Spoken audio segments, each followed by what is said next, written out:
Go on, check two, check two. Happy Tuesday. Cade Rotten is in the house. Oh, wow, new sub. Thank you. Thank you for coming through. Heck yeah.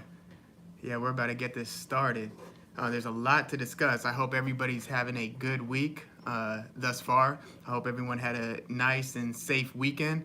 I hope everybody's staying relatively cool in this, record heat that a lot of people are experiencing. Yeah, there's definitely some boxing news that got my ears to perk up a bit, and we're gonna recap some of the action that took place last weekend, and we're also gonna preview, obviously, some of the upcoming action that's about to take place. Notably, Vergil Ortiz Jr. versus Michael McKinson, and then on the top-ranked ESPN side, there is Michael Conlon making his, to me, very, very soon return after that Lee Wood fight. And he's going to be taking on a three-time former title contender, Miguel Mariaga. Among other things, we're going to discuss the Jake Paul versus Hasim Rahman Jr. cancellation. We're also going to get into a little bit of the news regarding the WBC ordering Jose Zepeda versus Regis Prograis.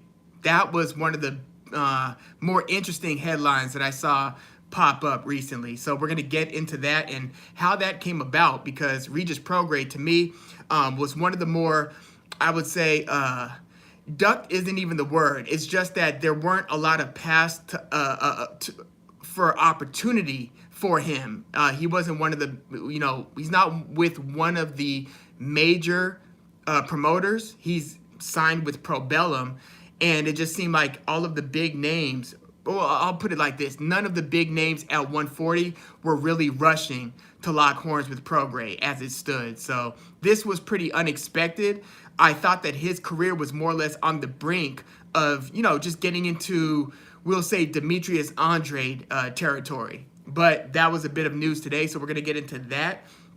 I also want to discuss whether the potential future fight between Vasily Lomachenko and Shakur Stevenson is inevitable, being that they are both top-ranked fighters, and that just seems like a collision course that's destined to, to take place between the two, given their reputation as being two of the best sweet science style fighters in the sport. I just feel like Lomachenko versus Shakur Stevenson is inevitable. I want to talk a little bit about that possibility. Obviously, after Lomachenko has his comeback fight against whoever he's matched up against, and obviously after Shakur Stevenson fights Robson Conceição, assuming all goes well. I also want to get your read on whether that fight, the potential future fight between Loma and Shakur Stevenson, should take place at 130 or 135. Also want to talk a little Senicia Estrada. She just signed with Top Rank. She recently left Matchroom. No. She left Golden Boy. I thought she was going to go with Matchroom, but she, in fact, went with Top Rank instead. I also want to talk a little Usyk versus AJ2 today. A bit of new news that just broke. MAW in the house. What is going on? Heck yeah. Thank you for coming through. Gonna talk a little bit about Daniel Dubois suing Don King Productions and stating that he has not yet been paid for that recent Trevor Bryan fight. So I want to talk just a little bit about that. And then also, just short of fight announcements, according to Eddie Hearn, Josh Warrington's next fight will take place against Luis Alberto Lopez, and then Joe Cordina, who recently knocked out Ogawa for the 130-pound IBF belt. It looks like his next fight, according to Eddie Hearn again, is going to take place against Shavkat Rakhimov. That's the guy who recently fought a draw with Joseph Jojo Diaz. That was the fight that Jojo Diaz missed weight and relinquished the belt that he had won off of Tevin Farmer. So, Joe Cordina, if his next fight is against Shavkat Rakhimov, I think that's going to be a very difficult fight for the new champ, Cordina. So, we're going to get into a little bit of all of that. But I think that a good place to start will be to recap some of last week's action. So let's talk just a little Danny Garcia and his victory over Jose Benavidez Jr. Now, a lot of people know the situation with Benavidez, the fact that his mobility isn't what it was, and that he hasn't shown that he's back 100% from that gunshot to the leg. And it was clearly evident against Danny Garcia that the guy just couldn't move. He looked a little bit like a little bit like a Diaz brother in there, in the sense that he was just kind of lumbering and lurching forward, just kind of inviting the action. As Danny Garcia, obviously was a sharper puncher, had the faster hands, and he was just footwork wise, it wasn't close. So Danny Garcia found so many opportunities where he could just get in and get out, let a couple of punches go. Brendan Jackson's in the house. Salute. Thanks for coming through. And Danny Garcia just looked like he was operating at a different speed than Jose Benavidez Jr. So you wonder if there is any path forward for Benavidez Jr. Because, I was thinking going into this fight, I was thinking, okay, wait a second. Maybe, that last fight that Benavidez Jr. was gifted a decision win, I was thinking, okay, maybe that was him after a couple years of inactivity, getting back into the ring, maybe shaking some of the rust off. So maybe we could call that return fight for Benavidez. You could kind of give him a mulligan perhaps and say, okay, he's going to look a lot better in his next fight because he's going to have shaken some of the rust off and his mobility is going to be a little closer to 100%. So let's see what we get between Garcia and Benavidez. And yeah, Benavidez did not look good. This was, again, Garcia's first fight at 154. Garcia, it's tough to assess. Is his punch going to carry to 154? Look, after he beat Benavidez, it looked like, Tony Harrison was there to talk business, right? He was, dressed well and just, positioning himself to where he was probably hoping for a call out from Danny Garcia. He looked like he wanted Garcia to invite him into the ring so then they could just do a little face-off and promote a future fight. But when, Jim Gray asked Danny Garcia, what do you think about, fighting Tony Harrison? Garcia did not look interested. And I don't think it was because he was ducking Tony Harrison. It just seems like Danny Garcia at this stage of his career is looking for nothing short of a somewhat major payday. So who did he call out first?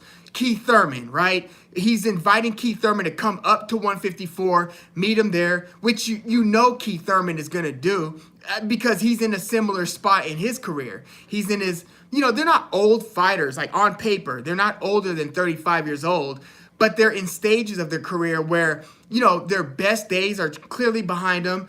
They've, exhibited a lot of, wear and tear, injuries, inactivity, different things like that. So I don't expect Keith Thurman nor Danny Garcia to get right back into 100% fighter mode where they want to take on the biggest and the baddest in the division. Now, granted, if Danny Garcia had a shot at Jermell Charlo's title, I think he would take that. But no, I don't think he's interested in taking on a Tony Harrison. And, without saying that he's disinterested, he implied that he's disinterested in the way that he answered the question, pivoted to Keith Thurman, and then there was one other name that he called out that wasn't a Tony Harrison-like fighter. So, yeah, better luck next time for Tony Harrison in securing a big fight. Tony Harrison, by the way, looked good in his last fight against, I want to say Sergio Garcia. But, Danny Garcia was impressive. I did appreciate his post-fight interview as well. It's funny because he showed a level of vulnerability and emotion that I don't think we really ever saw from Danny Garcia. Danny Garcia has been one of the more stoic and, seeing what we've seen from his pops, Angel Garcia, who is, he's low-key a lunatic, right? He's pretty wild. He's a wild guy. Danny Garcia was like the polar opposite. He was always just cool, calm, and he just seemed like a steady hand, right? He always had a poker face, always exhibited a pretty pleasant demeanor, and to see him that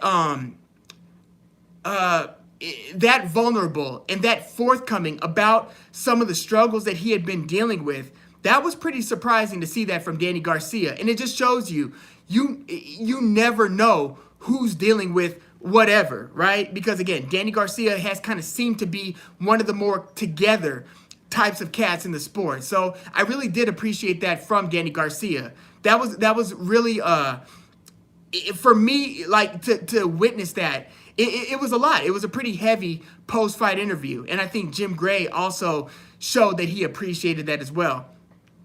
Yeah, MAW, Danny Garcia got the W. Jose is not the same. And look, I think that both Jose Benavidez Jr. and Danny Garcia are out for money at this point.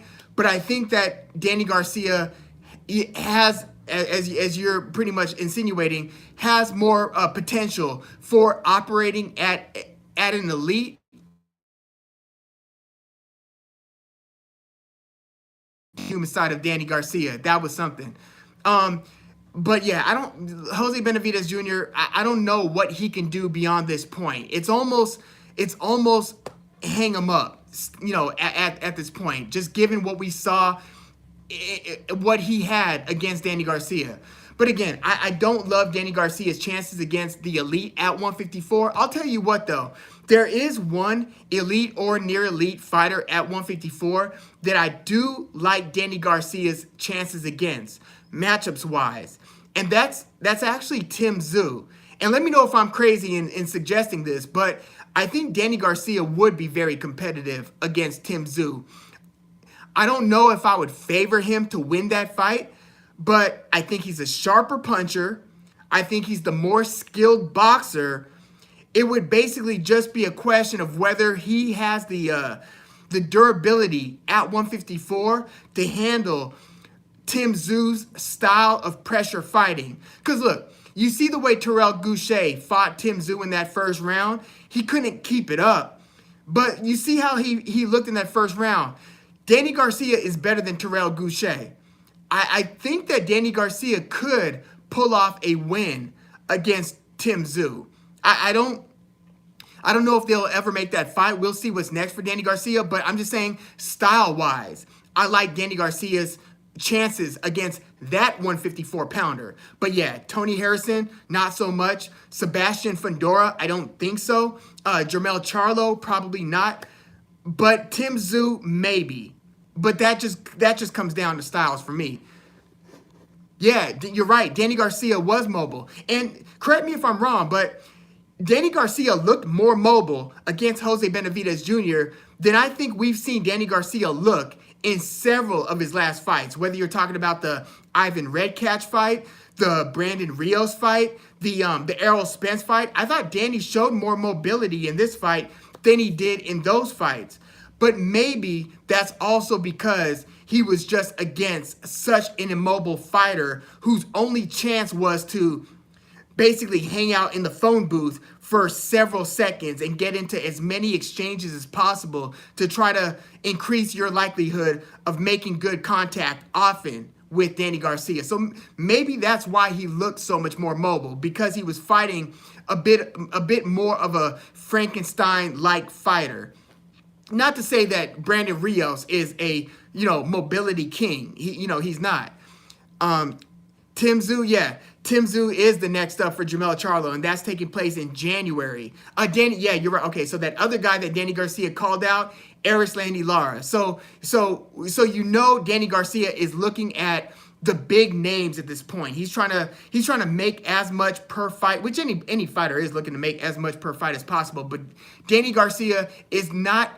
He doesn't seem interested in fighting the young bucks in the sport. He's looking to fight, Keith Thurman, whose fighter age is older than his birth age, and then Erislandy Lara, who's 40 years old and has a big name. But if Danny Garcia was to fight Erislandy Lara, I'm assuming he would want Lara to come back down. Yeah, Lara picked up a sham of a belt. I mean, his last two fights were against Cornflake LaManna, right? And against Gary O'Sullivan. So the fact that Lara is carrying any sort of a championship belt at 160, I tend to disregard those lesser belts. But you're right, Lara does have a belt Can Lara still come down and make 154? I think he can. He doesn't seem like a naturally big fighter who just packs on weight, but he is 40 years old. And he was fighting at 154 for so long. I remember him fighting Paul the Punisher Williams several years ago in a fight that I thought Lara deserved, but was probably robbed against Williams.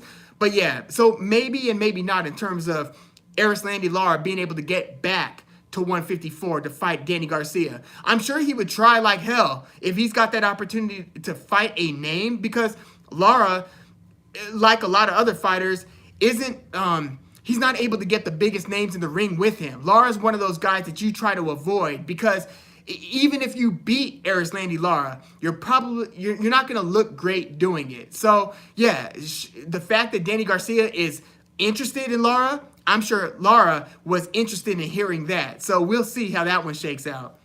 Because really, what does a belt at 160 mean for Lara right now? I mean, maybe he could come back for a 154 fight and then go back to 160 immediately after that. So maybe he can find a way to hold the belt and fight Danny Garcia at 154.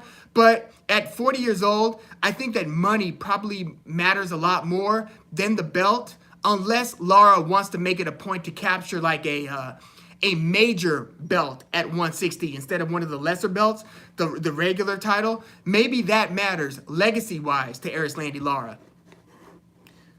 Yeah, Brandon Jackson said, I know Lara had a pretty to win 1 or 2 fights ago. Yeah, he had O'Sullivan in front of him. O'Sullivan far from Danny Garcia. So, and so who did he fought Lamana before that? Then he fought, I think his fight prior to that was against Brian Castano, right? The one where they fought to a draw. Yeah, and Lara can't move like he used to. Lara likes to kind of hang out and exchange in in long exchanges more than he used to.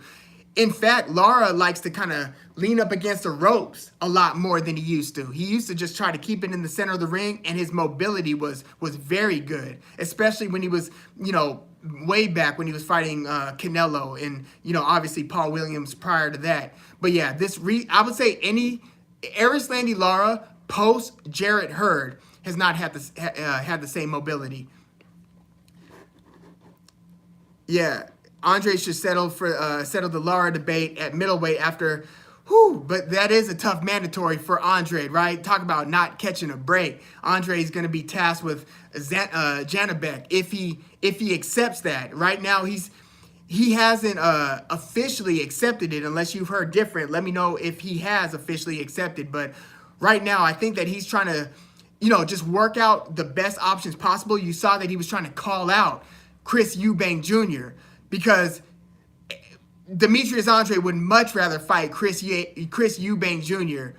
than to have to defend that belt right now against the young-ish, seemingly very dangerous Janabek. So yeah, Andre can't catch a break there. Hot facts with Robert Reese in the house. Yo, what's going on, man? Yeah, we have to talk. We have to catch up on what we're gonna do in terms of the monthly show. The collab show. So yeah, hot facts with Robert Reese in the house. Thank you for coming through. So one of the fights on the Garcia versus Benavidez undercard, right, was Adam Kownacki versus Ali Demirizin. And this was Kownacki's return after getting stopped in back-to-back fights versus Robert Helenius. So for the Polish New Yorker, this was kind of like this is kind of a do or die. You've gotten stopped twice in a row after being an undefeated, I would say prospect turned contender, to where he was kind of in line to be one of those next guys to fight Deontay Wilder, who was then the WBC champion at heavyweight. So Adam Kownacki quickly went from being one of those top contenders, a top 10 in terms of being acknowledged by Ring Magazine as a top 10 heavyweight, to being on a 2-fight knockout loss streak, to then coming back against Demirizin, who is a good fighter. He's a Turkish fighter, Olympian, and his one loss was a decision loss against Efe Ajagba, the power puncher knockout artist, who recently lost against Frank Sanchez on that Fury Wilder 3 undercard. And damn, it's like Kownacki, he did look like Kownacki in certain ways, but he also, unfortunately, looked like Kownacki in a lot of the wrong ways as well. He said he was going to be more mobile. He said he was going to show more head movement. He said that he was going to double jab to get into range, to let his hands go with the power punches.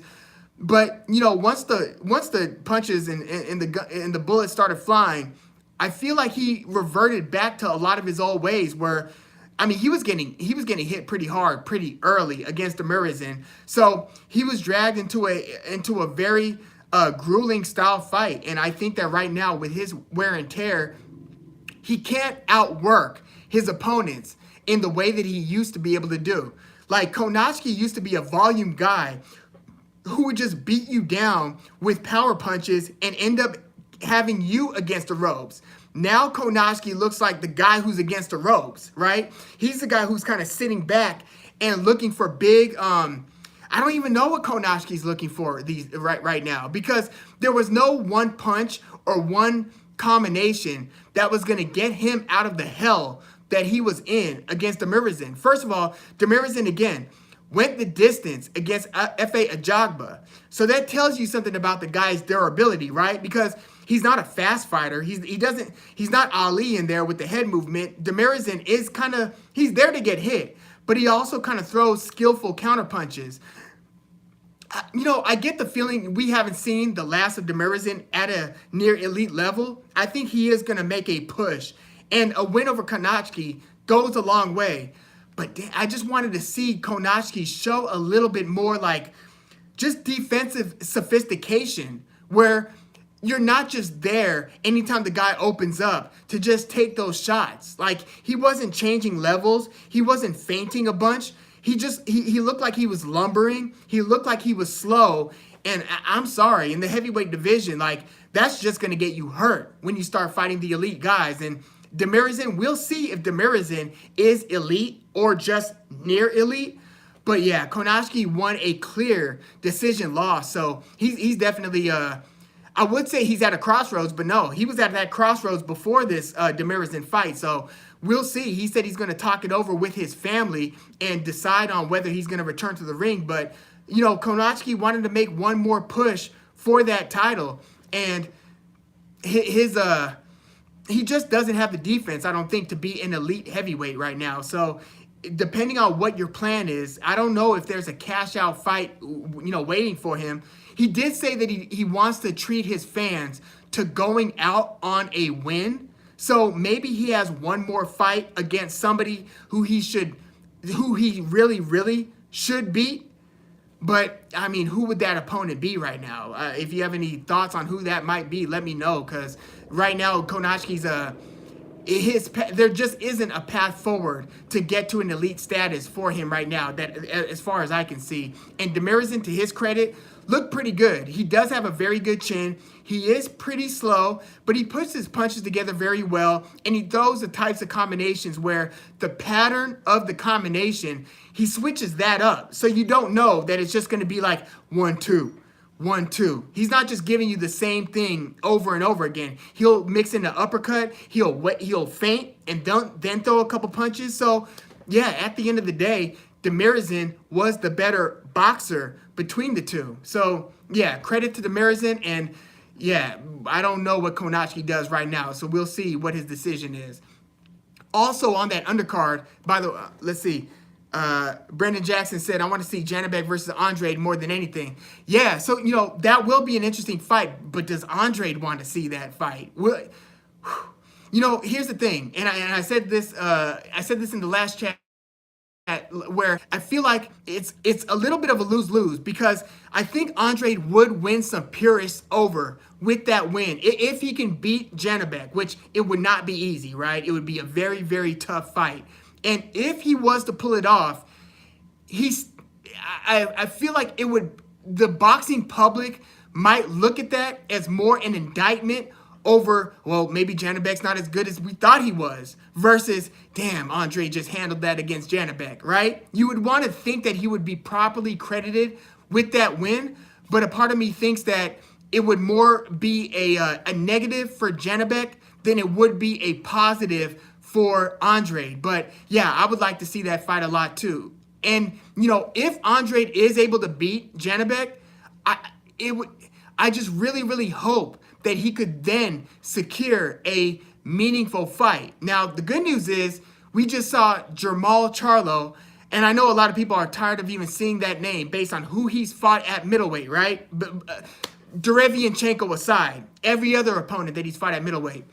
But he just mentioned Andrade in a way that he hadn't mentioned Andrade. Now, maybe Jermall Charlo sees that the writing's on the wall for his career as well. He's coming back from a back injury. He's fallen out of favor with a lot of boxing fans.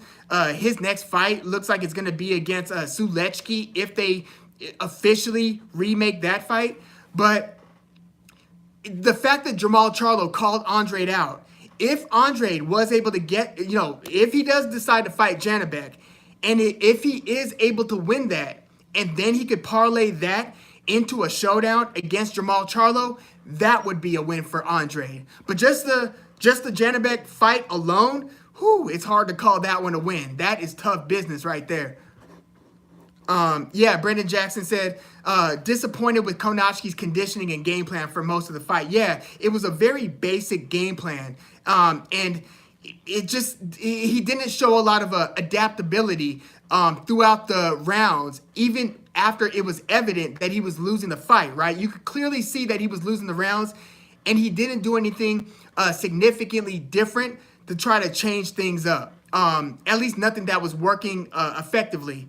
But, I mean, he got hit a few times by like the third or fourth round, too, where, I was thinking, damn, is Konatsky about to get stopped again? So maybe his head was so foggy by those middle rounds where to where all he knew in terms of what to do was to come forward and throw punches. And that just won't get it done in more cases than not. Yeah, Brendan Jack, Demirizin was putting his shots together very nicely against Adam. And you're right, Lara versus Andrade, right now, that would be okay. With Andrade, it is a name. Lara is now at 160. But, if he could parlay the Janibek into Jermall Charlo, obviously Jermall Charlo at this stage would be a much more meaningful fight than 40-year-old Lara. 40-year-old Lara has to beat a good middleweight for anybody for a fight against Lara right now to be a big feather in the cap, aside from the name alone, right? Let's see. Boo Boo got nothing else on the table, especially since he's a free agent. Yeah. Did he make the right decision in leaving Matchroom? And it's like, how was Matchroom not able to... Eddie Hearn would always voice his frustration in not being able to secure the fights that matter for Demetrius Andrade. He was talking about, he was trying to work with PBC and Jermall Charlo. He was trying to get, Golovkin in the ring. Golovkin isn't interested in that fight. Jermall Charlo wasn't, adamant about that fight, nor was PBC trying to get that fight done.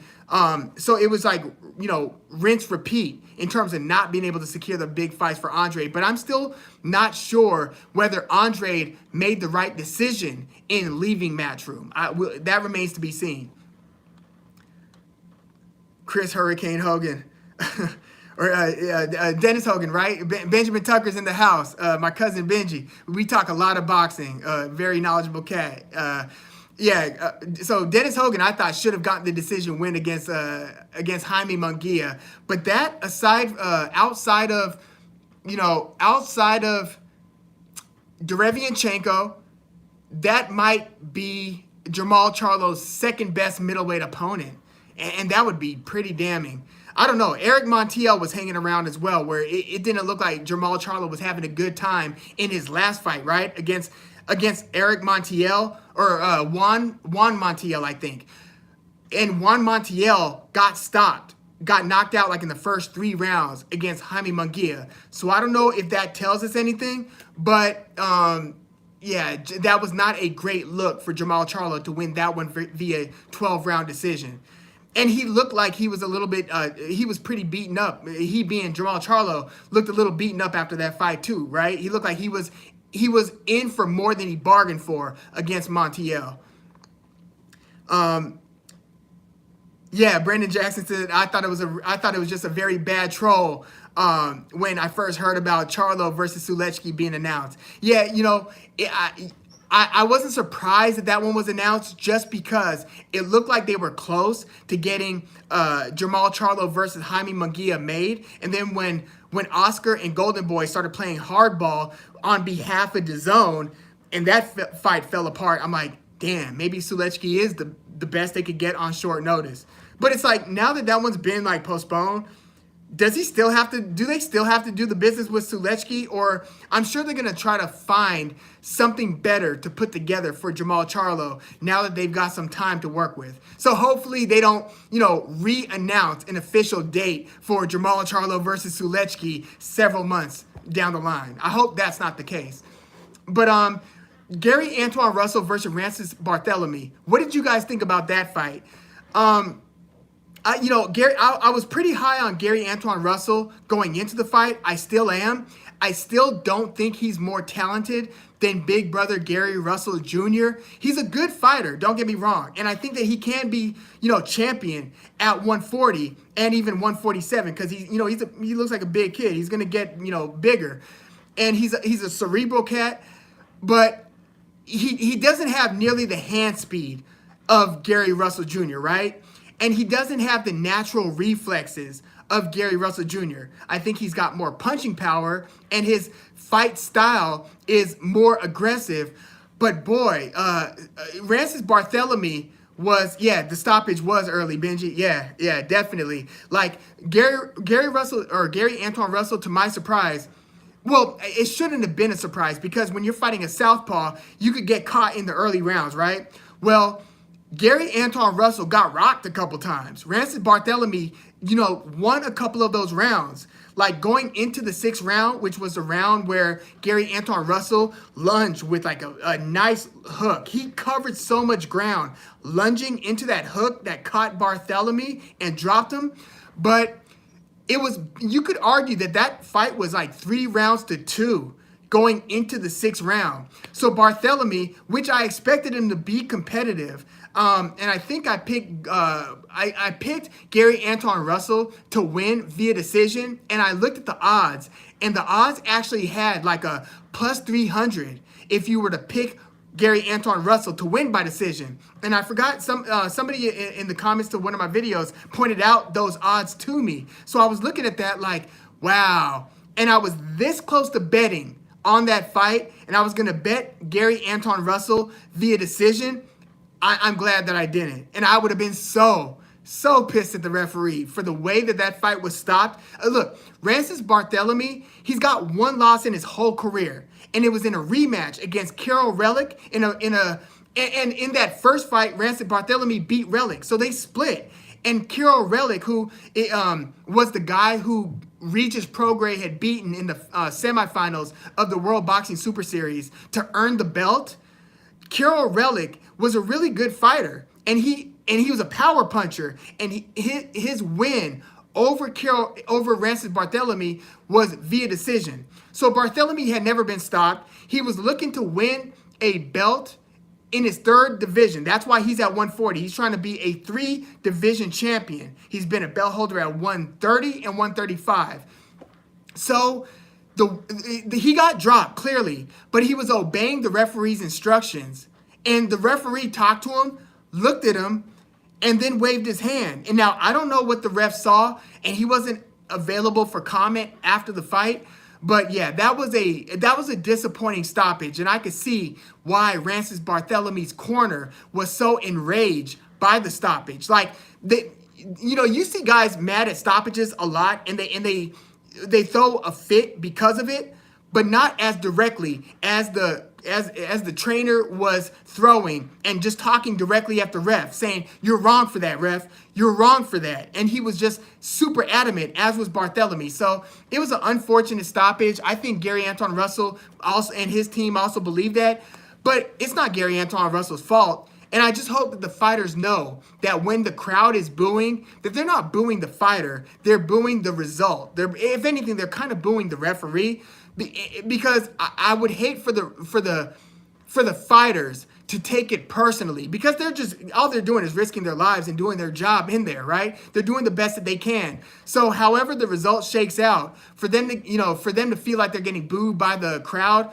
that's not cool. And it didn't seem like the crowd was booing Gary Anton Russell. They were more so booing the unfortunate nature of the result. So look, Gary Anton Russell, I think, was winning the fight, especially after that knockdown, and I think that he's got a bright future. We'll see how good he is. He was having trouble with, again, a very tricky and high quality southpaw in Rances Barthelemy. Like, if you look at Barthelemy's track record, he's got some impressive wins to his name. Like, I think he beat Mickey Bay. Mickey Bay fought a very, basically fought a even fight with George Kambosos, and Mickey Bay is about to fight next week against Tevin Farmer. He's now like 39 years old, so I don't know how much Mickey Bay has left. But when Mickey Bay was still like in his prime or near prime, he lost to Rances Barthelemy.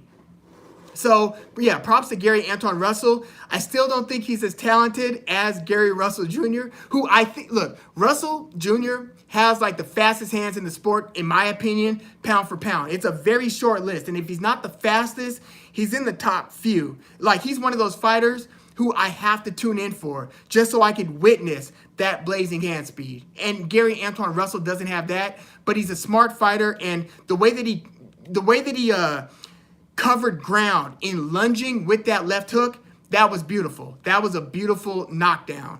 So we'll see what Gary Anton Russell has next. Unfortunately for him, he fights on PBC, who does not have a deep roster at 140. So we'll see how they matchmake for Gary Anton Russell, but it's going to be tough sledding. And we see this in a lot of divisions, depending on who the promoter is, where they have to kind of get tricky on how they matchmake. I mean, who knows? We might end up getting Gervonta Davis versus Gary Anton Russell at 140 or something crazy like that. But I hope that PBC is able to do something cross-promotionally to make Gary Anton Russell's fight-by-fight trajectory relevant and high quality. Not to say Tank Davis is not high quality, but you get what I'm saying. Let's see. I'm going to get to some of your comments for a sec. Regis would probably murk him at the moment. I agree, Brendan Jackson. I think I would favor Regis Prograis to beat Gary Antoine right now. And good suggestion, MAW, in wanting to see Gary Antoine versus Regis Prograis. That would be an interesting fight. And we're going to talk a little bit more about Prograis in a sec. But let's see. Brendan Jackson said, whenever there's controversy like that, the refs should get a microphone to their face and be forced to give justification for their decision. I agree with that. Here's the thing. If you're a fighter and you get knocked out, or just really, really badly beaten up, and they still expect you to do an interview after the fight, these refs should be able to, take the mic and give some rationale and at least tell us what you saw. If you saw something, tell us and tell the people, the fans, the viewing audience, what you saw. I don't know if I feel the same way about judges. I get why they don't interview judges, but that's one of the problems with boxing, and to be frank, MMA, is the lack of transparency when it comes to judging. But reffing, you do sometimes in the UFC see the refs get interviewed, and I have seen cases in boxing where the referee is interviewed. Case in point, Zab Judah versus Kostya Tszyu. When Zab Judah suffered his first loss via first or second round knockout, I think, when Kostya Tszyu hit him with that right at the end of the round, and he famously got up and was way off balance, which became like if that was in today's environment, that would have been a meme or a GIF, whatever, for ages, right? Zab Judah trying to get up after getting dropped by Kostya Tszyu. But they interviewed Jay Nady, who stopped the fight after Zab Judah got up, did the chicken dance, and fell back down. Jay Nady did not give him the whole 10 seconds. He gave him basically about 4 seconds because Zab Judah tried to hop up, which was his bad. He should have rolled around, gone to one knee, and counted to 8. But I feel like the pride in Zab Judah in that moment led him to get up way too soon. His legs... his brain and his will were way more ready for him to get up than his legs and his body were, So he got up, fell back down, but all of that took place within like 5 seconds. Imagine if Jack Reese, the referee of Deontay Wilder versus Tyson Fury 1, would have been the referee of Zab Judah versus Kasazu. Imagine that. Deontay Wilder would have won via knockout because he would have seen Tyson Fury on his back for 5 seconds and would have said, oh, no way, no way. So credit to Jack Reese for giving the full 10 count. I feel like Jay Nady should have done the same, but I was saying all that to say Jay Nady was interviewed after that fight, after that Judah versus Kasazu fight, and basically to justify his decision to stop the fight. And he gave that interview. Let's see. Same with controversial decision of judges too. Yeah, as Brandon Jackson said. Let's see. MAW. Yeah, judges need more. There needs to be oversight, blatant bias judging, because sometimes we'll see a weird or controversial decision, and then they'll review it, right? They'll say it's under review, but nothing ever comes out of those reviews. It's just business as usual. Life moves on, unfortunately. If you could think of cases where the fight, because of poor judging, not because of the wrong application of the rules. Like I've seen like Guillermo Rigondeaux knock somebody out and it was turned to a no contest because of when he hit him. Like if he hit him on the break or something like that and it was ruled a no contest. I've seen decisions get overturned or rulings get overturned because of stuff like that. I can't think of many instances, and let me know if you know of any, of instances where the ruling gets overturned because of poor judging. I can't, nothing is coming to mind in terms of that. But yeah, okay, big news coming out of the WBC. So they were going to announce Zepeda, and they did announce or order Zepeda versus Jose Ramirez to fight for the 140-pound WBC belt. Jose Ramirez had married, he had wedding plans. So as that fight was delayed because of who Josh Taylor, when he was still holding the WBC belt, he was supposed to fight, I think, Albert Puello or somebody, and that was going to be his mandatory defense. But that fight got delayed. No, it was supposed to be Zepeda. Josh Taylor ended up vacating the belt because he wanted to fight Catterall. So the timeline was moved to where when they then gave Jose Ramirez the call, Jose Ramirez couldn't do it because of his marriage wedding obligations. So as a backup, the WBC extended the opportunity to Regis Prograis. So Regis Prograis, one of the boxers who I felt was like kind of starved for opportunity, is now going to be fighting if they are able to get the business done. Zepeda is promoted by Top Rank. Regis Prograis is promoted by Pro Bellum. And it's always tough if you're a fighter and you're not backed by any one of the major promoters. Sometimes it can make the business tougher to come together in terms of the fight being made. But the WBC did their part and have ordered Jose Zepeda versus Regis Prograis for the vacant WBC 140-pound title. And I am extraordinarily happy that that fight was announced. Like, I really felt like Regis Prograis' career was kind of on the ropes. And it's just crazy because sometimes, we talk negatively about the sanctioning bodies for a number of reasons. Their ranking system, who they're elevating as their mandatory, their selective nature of either enforcing or not enforcing their mandatories, just all kinds of reasons. The variety of belts per division for one sanctioning body. So we've got all kinds of reasons to be mad at sanctioning bodies. This is one of the rare cases where the sanctioning body saved the day. So props in this case to the WBC for ordering Jose Zepeda versus Regis Prograis, and we should be in for a treat. These are two very good fighters. I mean, Jose Zepeda in 2020 had the fight of the year in his knockout against Ivan Baranchyk, where it almost just seemed like it almost seemed non-realistic the way that fight was playing out, where they were trading knockdowns. And I don't even know how many total knockdowns took place in that 5 rounds. But that fight was crazy between Zepeda and Baranchyk. And Zepeda has also, in the past, fought a super even fight with Jose Ramirez. Ramirez was awarded a close, razor close decision win over Zepeda. But a lot of people who saw that fight thought that maybe Zepeda won it. And I think that I don't know if that's Zepeda's only loss, but I think that it might be.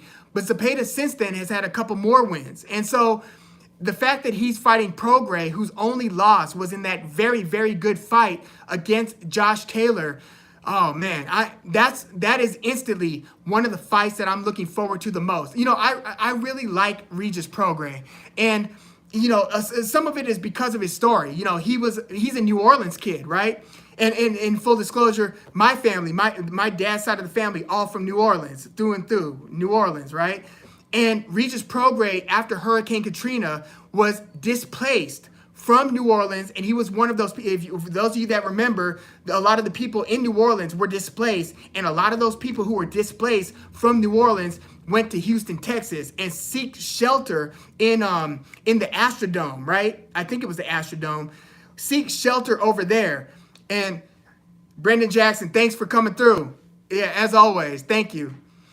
And so, yeah, Regis Prograis, interesting upbringing, and his style of fighting, you know, being a southpaw and throwing pretty electric punches in terms of his hand speed and his durability. Like, he could dig deep as well. Like, that fight against Josh Taylor was a very good one. I'm not opposed to.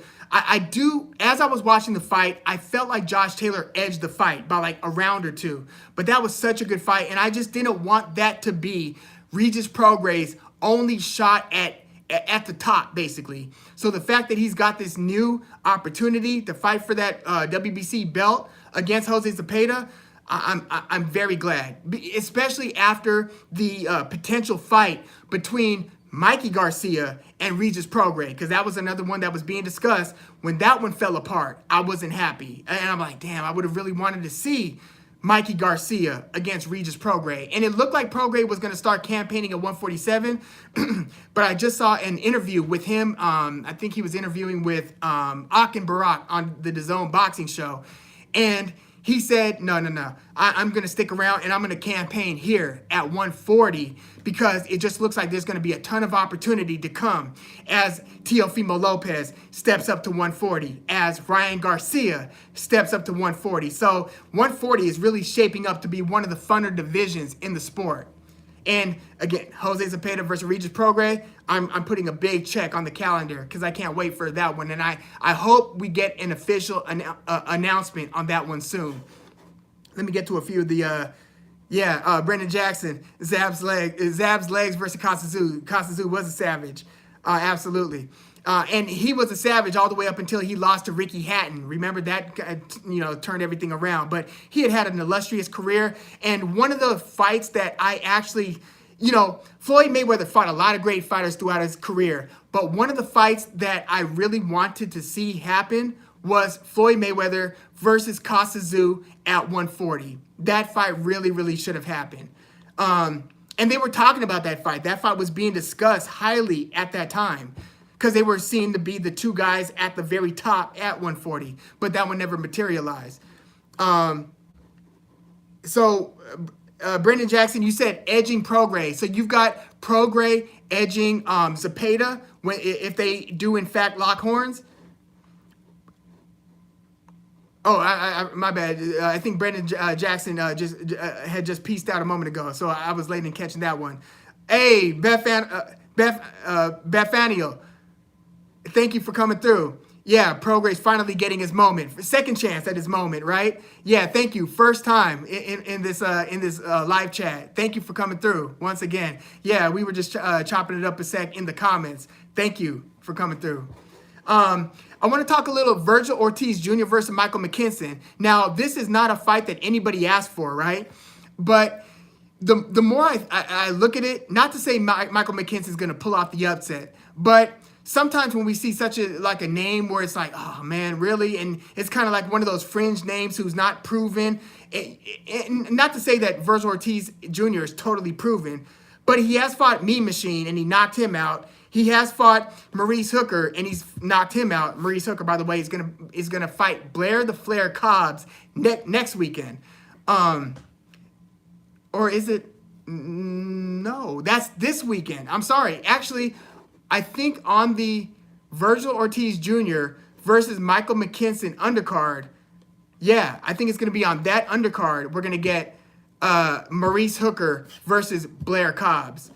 But Vergil Ortiz Jr., I think, is shaping up to be one of the most ferocious fighters, pound for pound, in the sport. My dream matchup in terms of contenders, not yet champions, would be Boots Ennis versus Vergil Ortiz Jr. Like, I wish that we were in a place in boxing where a fight like that could be made. But yeah, Michael McKinson, if you haven't seen him, he's a pretty slick southpaw, a very good defensive fighter. His best win might be against previously undefeated Chris Congo. But, you know, if you're not deep into UK boxing, or in British boxing, you might not know too much about Michael McKinson, right?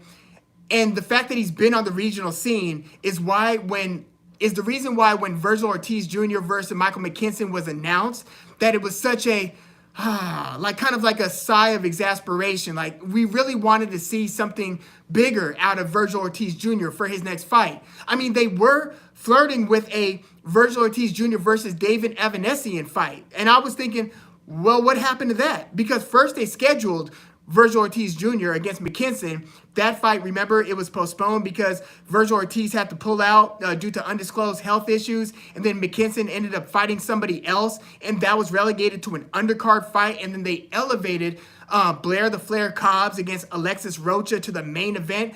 Cobbs ended up getting stopped by Rocha in that fight. By the way, I am going to drop a Maurice Hooker versus Blair the Flair Cobbs preview either tomorrow or Thursday. So keep your eye out for that. But they are basically between the two Ortiz versus McKinson scheduled fights. It looked like they were talking about Ortiz versus Evanesian, which would have been a very interesting fight. And Evanesian is a proven very good fighter. I mean, he, somewhat recently upset the whole Josh Kelly hype train, right? I would have much rather have seen Ortiz Jr. versus Evanesian than Ortiz Jr. versus McKinson. Now, McKinson is undefeated, but out of his I forgot whether it's 18 wins or he's however many wins he has, only 2 or 3 of them have come via knockout. But it's kind of interesting because he had 3 first-round knockdowns of his opponent in a row. So being southpaw, we often see guys get caught with punches that they're not expecting to get hit with, right? They're having to take a couple of rounds to get used to the angles.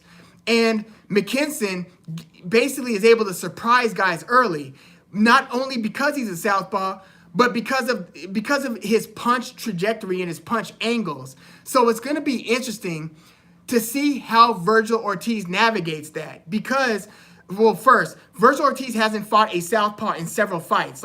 His last 7 fights have been against orthodox fighters.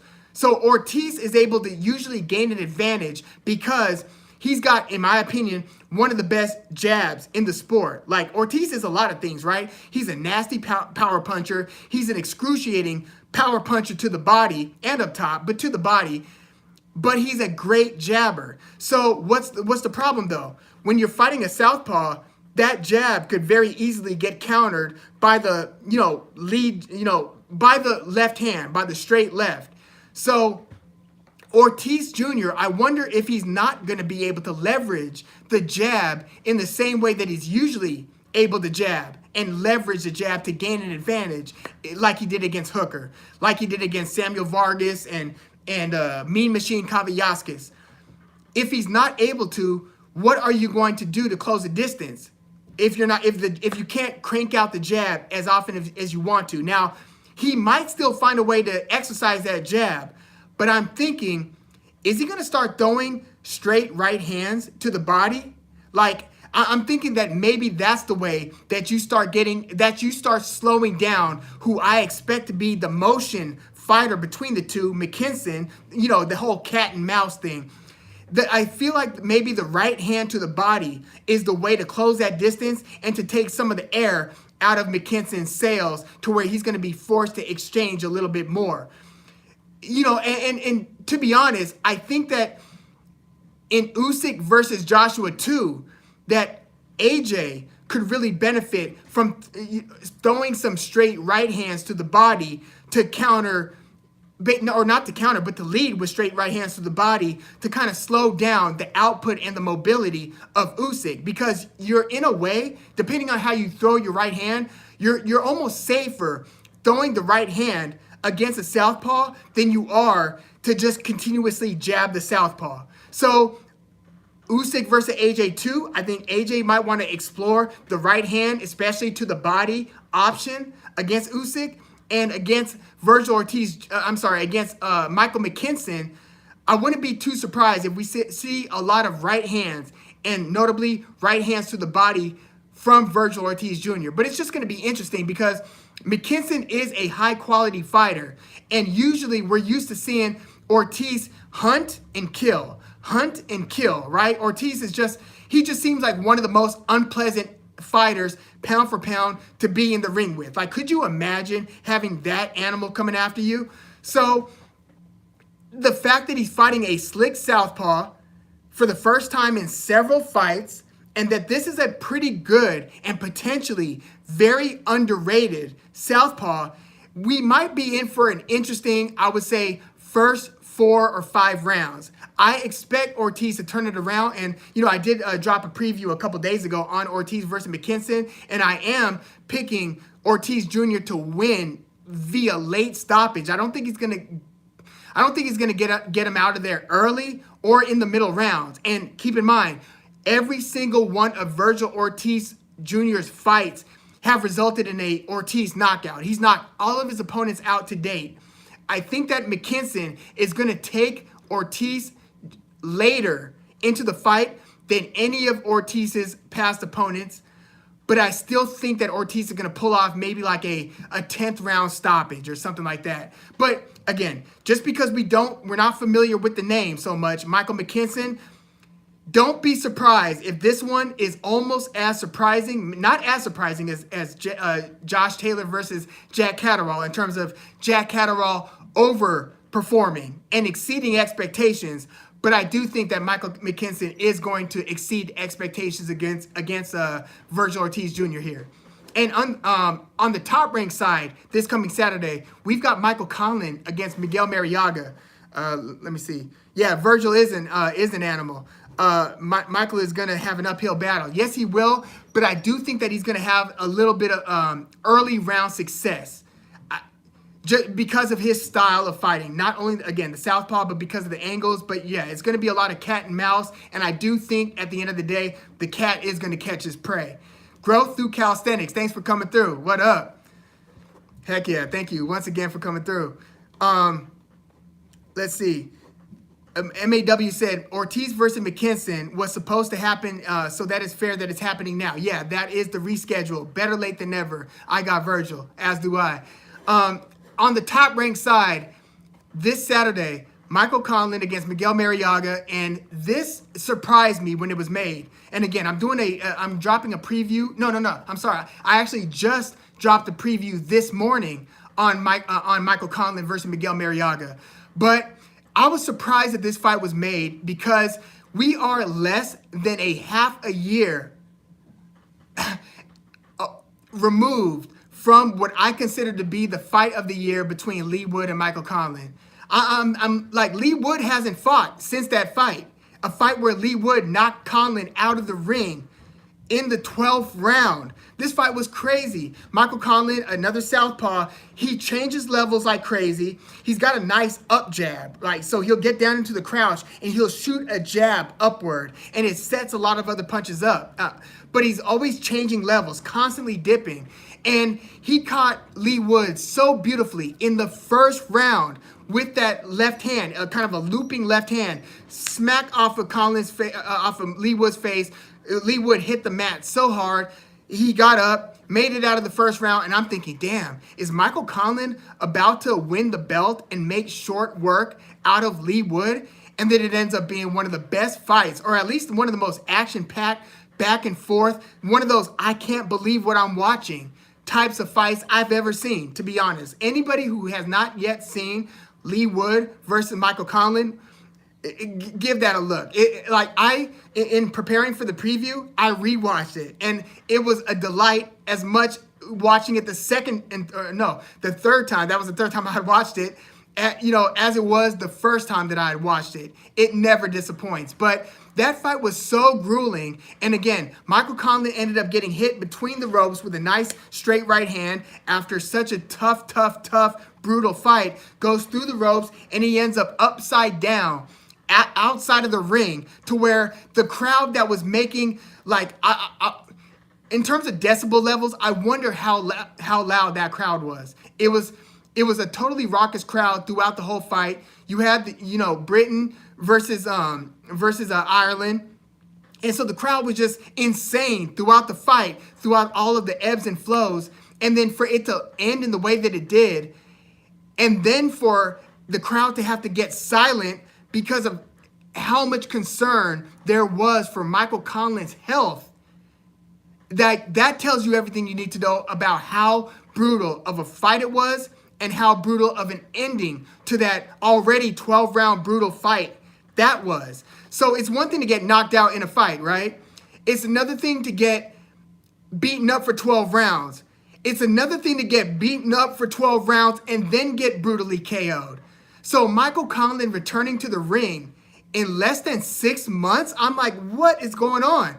So I'm deeply concerned about Michael Conlon coming back so soon. But Mariaga is 35 years old. Mariaga, at one point, he had only had 3 losses in his career. Those 3 losses were to Oscar Valdez, when Oscar Valdez was still at 126. That fight was for the title. And then Mariaga lost to Vasily Lomachenko, another title challenge against Lomachenko, and that was in the middle of Lomachenko, when Lomachenko was getting people to quit between rounds or on the stool. Mariaga was one of those victims. So he had lost to Oscar Valdez, champion, Lomachenko, champion, and then he lost to, who was Mariaga's third loss to? Shakur. No, they were about to fight, but COVID disrupted that fight. Shakur Stevenson versus Valdez. Damn, who was that third loss? Who did Mariaga lose to in the third? He had 3 losses against champions. We'll get to that. Oh, Nicholas Walters. Before both Valdez and Lomachenko, he had lost to Nicholas, the axe murderer, Walters, the guy who basically brutally knocked out Nonito Donaire when Nonito Donaire was trying to fight up at 126 featherweight. Nicholas Walters also was a victim of Lomachenko and basically quit between rounds against him. That was a pretty crazy stretch for Loma. But yeah, Mariaga, once upon a time, had 3 losses to champions. He's since had 2 losses, to what you're speaking, Brendan Jackson, now has 5 losses. The other 2 losses were since those 3. And one of them was to Joet Gonzalez, and I thought Mariaga was going to beat Joet Gonzalez, but Joet Gonzalez outworked him in the second half of the fight. And Mariaga, again, 34, 35 years old. This was one of those return from COVID fights. So, a lot of those fights, I kind of give fighters a pass because of their due to their a pass for poor performance, because that was that weird 2020 where you don't even know if the fighter is able to train in the way that they were able to train pre-COVID. So Joet Gonzalez beat Mariaga via decision, as did Eduardo Ramirez. Now, Eduardo Ramirez is about to be Isak the Pitbull Cruz's next fight. So it looks like Eduardo Ramirez might be a pretty damn good fighter. But that was Mariaga's 5th loss. So not only is Mariaga losing to champions, but now he's also losing to top contenders. So unless Michael Conlon is a shot fighter, I still think that Michael Conlon should be skilled enough and active enough and voluminous enough in his punch output to where he should be able to win more rounds than Mariaga. Mariaga is a dangerous puncher still. Most of his wins, even in this late stage, Mariaga, most of his wins still come via knockout. He only has a few decision wins in his whole career. But, that one, I still don't know. I just feel like Michael Conlon is a very good, talented fighter, but it might be too soon for Michael Conlon. Again, if you haven't checked it out, check out my Michael Conlon versus Mariaga preview. I definitely dive way deeper into that fight in that video. But I am going to go with Conlon, but I do have major concerns because of how quickly he's coming back after that brutal fight against Lee Wood. And again, we'll see how quickly they're able to schedule Lee Wood versus WBA ordered Lee Wood versus Leo Santa Cruz. So that's supposed to be next, which I'll be looking forward to that fight. You've got an aging fighter in Leo Santa Cruz, and then you've got, again, a very game fighter, Lee Wood, who after winning that lesser WBA belt against Zhu Khan during the I think that was like late COVID 2020, right? Or it might have even been 2021. Lee Wood, yeah, I think Lee Wood versus Zhu Khan might have been 2021. He stopped Zhu Khan and won the belt. His one title defense since that was against Michael Conlon. So we'll see if they indeed schedule Lee Wood versus Leo Santa Cruz. I hope they do. Let's see. Brendan Jackson said he almost bet on Joet versus Mariaga. Who were you going to bet on? And maybe you say that in the next comment. Conlon should school him and win comfortably if he doesn't gas and his chin holds up. But I'm going to watch Mariaga's last fight against Eduardo Ramirez. Yeah, the best you're going to find on because I think that was maybe a PBC undercard fight. It might have been like on the Gervonta Davis versus Isaac Cruz undercard or something like that. But you're going to see like from the viewpoint of the fans. So somebody had their phone during the Eduardo Ramirez versus Mariaga fight. And that's the best footage that's publicly available right now on YouTube, is basically from a fan's viewpoint. But it is pretty decent given the fact that it's a fan shot video. But you get the gist of what's happening between Mariaga and Eduardo Ramirez in that fight. But yeah, that's a tough one. So before we peace out, and we have maybe a few more minutes, according to Eddie Hearn, head of Matchroom Boxing, Josh Warrington's next title defense, or his first title defense, now becoming a two-time IBF champion, which he did against Kiko Martinez, which I didn't think it was fair that Josh Warrington had that opportunity to fight for the belt that soon after getting knocked out by Mauricio Lara and never having rectified and come back and beating Mariaga.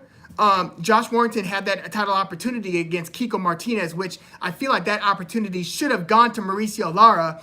But Josh Warrington is now the two-time IBF champion. Granted, I was a big, I'd been a big Josh Warrington fan because he decided to drop the belt because he didn't want to defend it like a second time against Kid Galahad, and instead wanted to fight some of the fights that really mattered, even cross-promotional fights. So he like left his platform at the time and relinquished the belt. It just so happened he was stepping in again, unknowingly stepping in against a monster, an absolute savage in Mauricio Lara, who wasn't known then. He is now.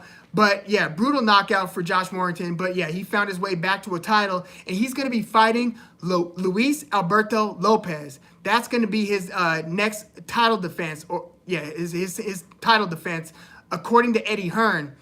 But even more interestingly, Joe Cordina, the guy who just knocked out Kenichi Ogawa, who had knocked out Azinga Fuzili for the vacant IBF belt. Ogawa had stopped Fuzili, who at the time only had one loss, and it was a knockout loss against Shavkat Rakhimov, the guy who fought to a draw with Joseph Jojo Diaz. Uzili fought Ogawa. Ogawa knocked out Uzili, and then Joe Cordina, just a few weeks ago, fought Ogawa for Ogawa's IBF belt. And surprisingly, because Joe Cordina was seen as a sweet science guy, surprisingly knocked out Ogawa, and I mean flattened him with a beautiful punch. And he is a slick boxer, but it turns out, I guess he packs a good amount of punching power, even though You don't need crushing power to be able to knock a guy out if your timing and your deception are on point. But yeah, beautiful knockout for Joe Cordina. That's going to be up there, by the way, in the short list of knockouts of the year, I believe, for 2022. But Joe Cordina, according to Eddie Hearn, is about to fight Shavkat Rakhimov, the guy who fought Jojo Diaz to a draw, where Jojo Diaz couldn't make weight to properly defend his belt. So I think this is going to be a very tough fight for Joe Cordina against Rakhimov. But yeah, that's supposedly next for Joe Cordina. And by the way, any thoughts on Jake Paul versus Hasim Rahman Jr. being canceled? You know, I was surprised at how disappointed I was at that cancellation. I thought that that was going to be a very formidable and admirable test for Jake Paul. You've got an actual professional boxer in front of you now. I mean, hell, I thought that the two Woodley fights were immensely impressive for a non-fighter. I mean, come on. You've got a non-fighter, non-boxer who just picked up the sport a couple years ago, has been training his butt off, and was able to knock out Tyron Woodley, who isn't a boxer, but knocked out Robbie Lawler to capture the UFC welterweight. 170 pounds is welterweight in the UFC. But to capture the 170-pound belt, and Jake Paul knocked Tyron Woodley out cold in a rematch. Immensely impressive, and I was disappointed that Jake Paul versus Rahman was canceled. I feel like communication should have been better on both sides. It was clear Rahman couldn't get down to 200, and I suspected that Rahman wouldn't be able to make the 200-pound weight limit, but unfortunately that canceled the whole show. So Rahman, who fought his last fight, which was his only loss against James Morrison, son of former heavyweight champ Tommy Morrison, he fought his last fight at 224 pounds and was being ordered or agreed to come all the way down to 200. I suspect that, you know, because of the payday that Rahman would have had, it was a no-brainer. You could have said, hey, you got to come all the way down to 180. I think Rahman would have probably signed that, because that's one of those, oh, hell yeah, where do I sign up? And then you try to do what you can to get down. And it's not until you're in that process that you realize, oh man, there's not only is there no way that there's no way that I'm gonna make weight. I'm not even gonna be close to making weight. I think that's what, you know, evidently what happened here, and it's just unfortunate all the way across. Yeah, thank you, MAW. Yeah, hit the like, folks. I'm always terrible at that. Yeah, thank you for always having my back on the likes. Heck yeah. Oh yeah, you said you agree on that whole Josh Warrington, Mauricio, Kiko thing. Yeah, when they announced Josh Warrington versus Kiko Martinez, I'm like, really? Like, that's the fight that's going to come together for the belt? But I mean, Kiko was champ after knocking out Kid Galahad, but I did think that Mauricio Lara was more deserving than Josh Warrington. Yeah, and you're right, Brandon Jackson. That Kiko Martinez knockout was devastating. You know, both Kiko Martinez's knockout of Kid Galahad was devastating, and you know, Kiko Martinez got beaten up pretty badly against Josh Warrington as well. Let's see. I'm trying to make sure I did. Before we peace out, hey, I just want to ask you guys one question: is Vasily Lomachenko versus Shakur Stevenson inevitable? Like, assuming that neither of them lose in their next fight, is that the collision course that we should be hoping and looking for? Just like Gervonta Davis versus Ryan Garcia looks like in some way, shape, or form that is going to materialize, hopefully. Is Lomachenko versus Stevenson the fight to make? And if they do make the fight, is Stevenson going to go up from 130 to 135? Or will Lomachenko come back down to 130 in his mid-30s? You know, Lomachenko is not a spring chicken anymore. I almost think that Shakur Stevenson would go up to 135 to fight him there. But Stevenson is holding two of the belts at 130. So, yeah, two questions. Is Lomachenko versus Shakur Stevenson inevitable? Also, being that they're both on top rank with Bob Arum. And if they do make that fight, should it be at 130 for Shakur Stevenson's belts? Or should it be at 135, a place where Shakur Stevenson will certainly end up, well, he is going to be a 135-pounder sooner than later, and that's where Lomachenko is right now. Let me know what you think about that, guys.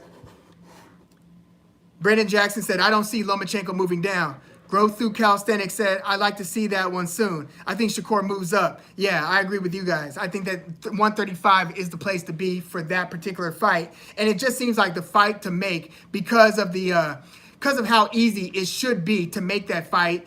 And that is kind of a super fight, right? You're talking like, it's not, these aren't two proven pay-per-view blockbuster fighters, right? But from a boxing purist standpoint, these are two of the best pound for pound fighters in the sport. So that is a remarkable fight, a potential fight between Lomachenko and Shakur Stevenson. Yeah, so you said you hope Shakur could get the undisputed, right? Undisputed, yeah, I got you. Yeah, undisputed fight at 130, which, Cordina would be one of the guys, and then it's Gutierrez, right? The other 130-pound champion? No, wait. Yeah, that's right. Roger Gutierrez, which he's a PBC guy, I believe, right? And then Joe Cordina, who's a Matchroom Eddie Hearn guy. I think that it would be easier for Bob Arum to work with Eddie Hearn on that than it would be for them to work with PBC. But, we'll see what happens with Roger Gutierrez, who I believe is about to defend his belt against Hector Garcia. Hector Garcia is the guy who recently upset Chris Colbert. So we'll see what happens with Roger Gutierrez and Hector Garcia. I would like to see Shakur Stevenson fight the winner of those two guys. And then maybe after that, either fight Joe Cordina or fight Vasily Lomachenko at 135. And then hopefully we can get some cross-promotional action between, Shakur Stevenson against one of the other seemingly, potentially great fighters at 135. But now that almost sounds like a pipe dream, right? Given the boxing landscape and the politics. Karma Serene. Thank you for coming through. Heck yeah, welcome. Arum already said undisputed is unlikely for Shakur. And that's one thing that I do appreciate about Bob Arum, right? You've got the head of PBC, Al Heyman, doesn't say a word. You could Google Al Heyman and you'll find like the same 2 or 3 pictures of the guy. He's such a recluse. One of my best friends was taking a grad school class, a business class at Pepperdine. One of his Hey, let me know if it went out for a second. I think that I might have lost audio for a second, so let me know if I did. But one thing that I do appreciate about Bob Arum, you've got Al Heyman, doesn't say a word. One of my best friends was taking a Pepperdine grad school course. One of his classmates was Al Heyman's nephew, and Al Heyman's nephew was also his driver, basically his assistant. He was just soaking up the game and learning under the wing and tutelage of Al Heyman. And he said Al Heyman really just lives by that code. He will not do interviews. He will not take pictures. None of that stuff, which is just crazy that he sticks to that. I mean, he's been in the sport for how long now? And you cannot find interviews of Al Heyman, and you could barely find pictures of Al Heyman. And that's the guy who's running PBC. So I don't love that from a fan standpoint, because you're not. It doesn't feel like there's any accountability out of PBC, because the buck stops with who? Like, I know with Mayweather Promotions, you'll at least get Floyd Mayweather and Leonard Ellerbe talking on behalf of Mayweather Promotions, but for the larger PBC, you don't get anything. We just get what we get when they announce fights, and that's it. That's it, right? So if it's not like a Mayweather Promotions fight, you could expect to hear nothing unless you're hearing directly like from the fighters, right? So I don't love that. And then Eddie Hearn, he is like the boxing politician of the era, right? He's got the Model-esque actor looks, right? Super tall dude, just knows how to work the camera, the microphone. He knows how to say what needs to be said when it needs to be said. He's a politician to a T. He's like the Gavin Newsom of boxing. And Gavin Newsom, for those, he's the governor of California. I'm in California, so that's why I have that political reference. But Eddie Hearn, you don't always know. Like, I love his interviews. He's very interesting. He talks boxing, and he honestly, I do think that he sometimes speaks very honestly, and you could tell he is a fan of the sport too. So when he's talking about the different potential matchups, different fighters, whether he's talking about Dillian White, Demetrius Andrade, you name it, right? Anthony Joshua is one of his favorite guys. Canelo's like his new favorite guy. But Eddie Hearn, I do appreciate the interviews that he gives, but you don't know that you're getting 100% truthfulness or accuracy from him. Not to say that you're getting truthfulness and accuracy from Bob Arum, but Bob Arum, being the old kind of grizzled vet, he's been in since in it since like the 60s, right? When he is speaking honestly but frustratedly, you could tell when he's being frustrated and honest. And him saying that they won't do a Shakur Stevenson unification, I believe him, because he is seasoned enough to know when business can get done and when it won't get done. And he seems to I think that his belief is it's not a big enough money fight for the cross-promotional efforts to make sense. It feels like if it's not like a Super Bowl level fight, if it's not Tyson Fury versus Deontay Wilder or something of that magnitude, that Bob Arum can't be involved in the cross-promotional fight, right? So maybe that's why he feels the way that he feels about Shakur Stevenson versus Cordina or Shakur Stevenson versus Roger Gutierrez. Like basically, I'm not going to work with PBC and for as much money as they're probably demanding and the way that they're going to negotiate and politic to make the fight happen, to Bob Arum, it's probably not even worth it, right? So that's what I gathered from that Bob Arum saying that Shakur Stevenson won't be fighting for undisputed or unifying any more belts anytime soon. But we'll see. But yeah, let me know. Yeah, before we peace out, I just want to thank you guys once again for coming through, man. Yeah, thank you as always. Karma Serene, Beth Aniel, MAW, thank you. Growth Through Calisthenics, thank you. Benjamin Tucker, my cousin, thank you. Heck yeah. I always enjoy these Tuesdays, man. Hot Facts with Robert Reese, thank you. Yeah, I'm reading some of your guys' comments late. You guys, heck yeah. Yeah, you guys deliver some funny commentary. Cade Rotten, yeah, thanks again. Always appreciated. And much love. And if you haven't had the chance, check out the previews that I dropped on Ortiz versus McKinson and Michael Conlon versus Mariaga. And again, in about a day or two, I'm going to drop the Maurice Hooker versus Blair the Flair Cobbs. And then I'm going to drop some of next weekend's action a little bit early because we do have some good stuff coming up there. Like Teofimo Lopez versus Pedro Campa. And then there's one more fight that I'm going to do a preview on. And then in the following week, that's going to be Anthony Joshua or Usyk versus AJ2 and a bunch of other fights. Like 2 weekends from now, not this coming weekend, not the weekend after that, but the weekend after that, there are a lot of fights worth keeping your eye on. So yeah, I can't wait.